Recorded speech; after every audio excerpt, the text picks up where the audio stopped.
प्रदोष के समय पर, उससे पहले लक्ष्मी और दरिद्रता फिर भ्रमण पर निकलती है। शिव भ्रमण कर कर जब वापिस आ जाते हैं, हिंदू धर्म में पीपल के वृक्ष की जो गणना वराह पुराण में करी गई है, 4 बजे से 7 बजे तक शिव के भ्रमण का समय बताया है शाम को। तो 7 बजे से लेकर फिर रात्रि 9 बजे तक लक्ष्मी और दरिद्रता फिर भ्रमण पर जाती है। इनका एक समय निश्चित है महाराज, भ्रमण कर कर आ जाना। अब इस बीच में जब लक्ष्मी और दरिद्रता दोनों निकल कर जा रही हैं, तो दोनों एक भाव रख कर जाती हैं कि आज हमको कहां प्रवेश करना है, आज हमें किस जगह पर प्रवेश करना है, आज हमें कहां पहुंचना है, आज हमें किस जगह जाना है। और जिस नगर में जिस मार्ग से लक्ष्मी और दरिद्रता निकल कर जाती हैं, ये दोनों का जब निकलना होता है, इनको स्थान दिया गया है जहां पर स्वच्छता हो, घर के दरवाजे पर रंगोली डली हुई हो, द्वार पर जल छीटा गया हो। महाराज, उस द्वार पर लक्ष्मी प्रवेश करती है तो दरिद्रता भी जाने लगती है अंदर। जब दरिद्रता अंदर जाने लगती है तो लक्ष्मी उसको रोक देती है, पहले मैं देखकर आती हूं कि तेरे लिए स्थान है कि नहीं, तो यहां रुक। कुछ देर तक दरिद्रता बाहर खड़ी रहती है और लक्ष्मी जी की बड़ी बहन जब दरिद्रता बार बार अंदर जाने का प्रयास करती है तो लक्ष्मी जी कहती है, जीजी तो इतनी बड़ी होकर तुझे मालूम है, तो तेरा सम्मान होना चाहिए, आदर होना चाहिए, और तू अंदर चली जा और कोई तेरा सम्मान ना करे तो कितना बुरा लगेगा, इसलिए तू बाहर खड़ी है। मैं अभी आई, अंदर जाती है। और जब लक्ष्मी जी भ्रमण कर लेती हैं, अंदर प्रवेश कर कर आती हैं, और प्रवेश कर कर आती हैं तो दरिद्रता पूछती है चले अंदर, तो लक्ष्मी जी कहती है, तुझे मालूम नहीं है क्या जीजी कि जिस घर में मैं प्रवेश कर जाती हूं उस घर में फिर दरिद्रता नहीं जा सकती, क्योंकि ये तेरा वचन था, ये तेरा वचन था। अपन दोनों का जब मंगल विवाह हुआ था, मेरा विवाह जब नारायण के साथ में हुआ और तुम्हारा विवाह जब दुसाह मुनि के साथ हुआ, दरिद्रता का विवाह दुसा मुनि के साथ हुआ, जब अपना दोनों का विवाह हुआ था तो अपन दोनों ने एक वादा करा था कि जिस घर में लक्ष्मी प्रवेश कर जाएगी उस दिन फिर दरिद्रता नहीं जाएगी, और जिस घर में दरिद्रता प्रवेश कर जाएगी उस घर में फिर लक्ष्मी नहीं जाएगी। और जब मैं अंदर देखकर आ गई हूं तो तू अंदर नहीं जा सकती, अर्थात लक्ष्मी के चरण जिस घर में पड़ेगा उस घर में फिर दरिद्रता प्रवेश नहीं कर रही।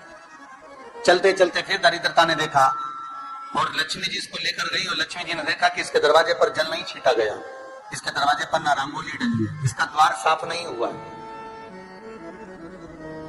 इसके द्वार पर दीप नहीं है, इसके द्वार पर कलश नहीं है, इसके दरवाजे पर ढेर सारा कचरा पड़ा हुआ है, कोई स्वान कोई कुत्ता गंदगी भी कर कर चला गया है, कहीं बिल्ली ने गंदगी कर रखी है, कहीं जीवों ने कुछ गंदा गिरा रखा है।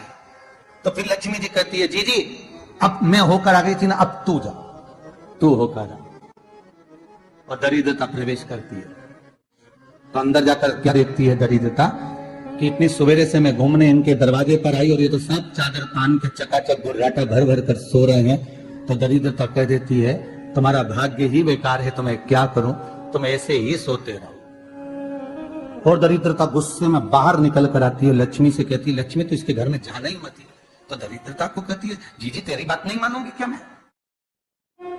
लक्ष्मी जी बोली, मैं तेरी बात नहीं मानूंगी, बिल्कुल नहीं जाऊंगी इसके घर में, तो चिंता मत कर, चल आगे चल। फिर आगे बढ़े। ये लक्ष्मी और दरिद्रता का प्रवेश है। आपके घर का द्वार, आपके घर का दरवाजा। फिर निवेदन करूंगा एक बहुत सुंदर बात, हमें महाराष्ट्र से सीखना, हमें साउथ से सीखना चाहिए, दक्षिण से। जिस समय पर भक्ति देवी यमुना जी के घाट पर रो रही थी, ज्ञान और वैराग्य को कर समय देव ऋषि नारद ने प्रश्न किया था कि तुम्हें ऊर्जा कहां से प्राप्त हुई? तो कहा मैं गुजरात। और वहां से चलती चलती भक्ति देवी कहती है, मैं बहुत दुखी होकर, बूढ़ी होकर, द्रवित होकर, बड़ी दुख में वहां से चलते चलते जब मैं महाराष्ट्र में पहुंची तो मैंने वहां जाकर देखा कि वहां पर लोग हर पल हर घड़ी ब्रह्म मुहूर्त में उठकर स्मरण करते हैं, नाम जाप करते हैं, और दरवाजे पर जल छीट कर रंगोली डालते हैं तो कह रही है कि वहां पर मैं थोड़ी अवस्थावान होने लगी, वहां मुझे अच्छा लगने लगा। फिर जब मैं और आगे पढ़ी, दक्षिण में जब पहुंची, वहां पर जाकर मैंने देखा कि सुबह से उठकर मंगलाचरण, मंगला स्तोत्र और वेदों की ध्वनि होने लगी। वहां पर मैं और आनंदित हो गई। हमें कुछ चीजें महाराष्ट्र से सीखना चाहिए कि वहां रहने वाले जो भगत हैं, वारकरी संप्रदाय के जो भक्त होते हैं, वैष्णव जो धर्म के भक्त होते हैं, उनका नियम है सवेरे के समय घर में पानी है कि नहीं है, पर जब भी वो घर का दरवाजे के बाहर थोड़ा ना थोड़ा पानी तो छींट ही देते हैं।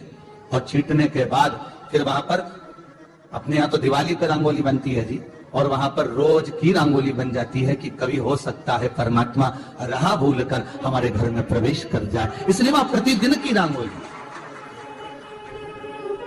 प्रतिदिन।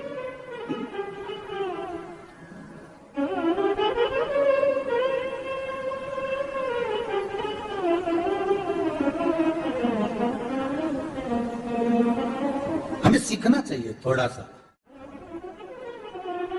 आज के जमाने में तो बहू अपने कमरे की झाड़ू लगा ले, वो खड़ी खड़ी बहू ये देखती रहेगी कि नौकरानी सही से झाड़ू लगा रही। वहां से लाओ, इधर से हिड़ के ले जाओ, वहां से कचरा सोलो, वहां से पोछा लगाओ। खड़ी रहेगी, उंगली से बताती रहेगी, और इतना नहीं बनेगा कि सेविका से, नौकरानी से, दासी से कह दे कि तू मम्मी पापा के कमरे की लगा ले, मैं मेरे कमरे की लगा लूंगी, तो जा उधर।